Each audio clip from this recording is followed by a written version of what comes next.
Qishloq xo'jaligi vazirligi tizimidagi Sholichilik ilmiy-tadqiqot institutida sholi yetishtirishning intensiv texnologiyasi mavzusida ko'rgazmali dala seminari bo'lib o'tdi. Tadbir davomida ishtirokchilar sholi yetishtirishning ilg'or agrotexnologiyalari, ko'chat tayyorlash jarayonlari, zamonaviy qishloq xo'jaligi texnikalari ko'rgazmasi hamda sholini mexanizatsiya asosida ekish usullari bilan yaqindan tanishdi. Amaliy namoyishlar seminar ishtirokchilarida katta qiziqish uyg'otdi, xususan dronlar yordamida azotli o'g'itlarni sepish, begona o'tlarga qarshi kurashish hamda sholi urug'ini ekish jarayonlari amalda ko'rsatib berildi. E'tiborlisi, dron yordamida sholi ekish texnologiyasi mamlakatimizda ilk bor qo'llanilmoqda. Bu esa qishloq xo'jaligida raqamli va innovatsion texnologiyalarni joriy etish borasidagi muhim qadamlardan biri sifatida baholanmoqda. Dala seminarida mexanizmlar yordamida sholi ko'chatlarini ekish, sholi ko'chatlarini kasetaga joylash, sholini baliq hovuzlarida yetishtirish bo'yicha po'kakda qanday yetishtiramiz, tuvak asosida tomchilatib sug'orish texnologiyasi sholida.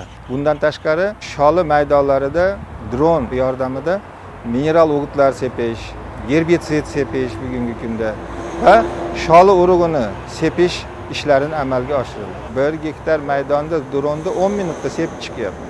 Unga oshiqcha xarajat, yoqilg'i xarajatlar ketmayapti. Demak, bir kunda 200 gektar yerda dronda sepib chiqsa bo'ladi. Lekin qo'lda sepadigan bo'lsa, bir kunda 2 gektarda ortiq sepolmaydi. Sholi yetishtirishda urug' sepishdan boshlab ekinni oziqlantirish, kasallik va zararkunandalarga qarshi kurashish hamda begona o'tlarni yo'qotish kabi agrotexnik tadbirlarni dronlar yordamida amalga oshirish mehnat unumdorligini sezilarli darajada oshiradi.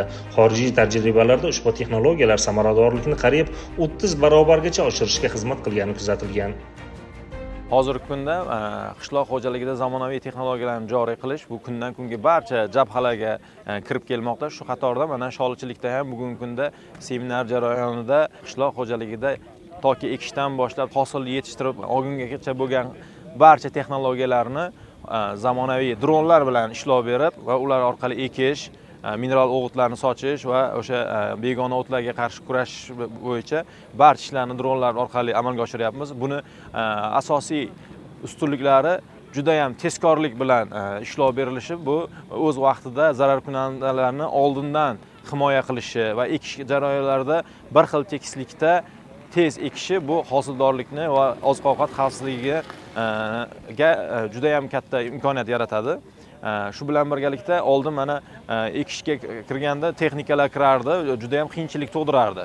Hozirgi kunda mana dronlar bilan hech qanaqa ekinga, hech qanaqa odam suv ichiga kirib ishlashga hojat qolmayapti va bir qatorda to'g'ridan to'g'ri dronlar masofadan turib boshqarilishi natijasida bir kunda 20 tacha texnikani ishini bitta dronimiz bajaryapti.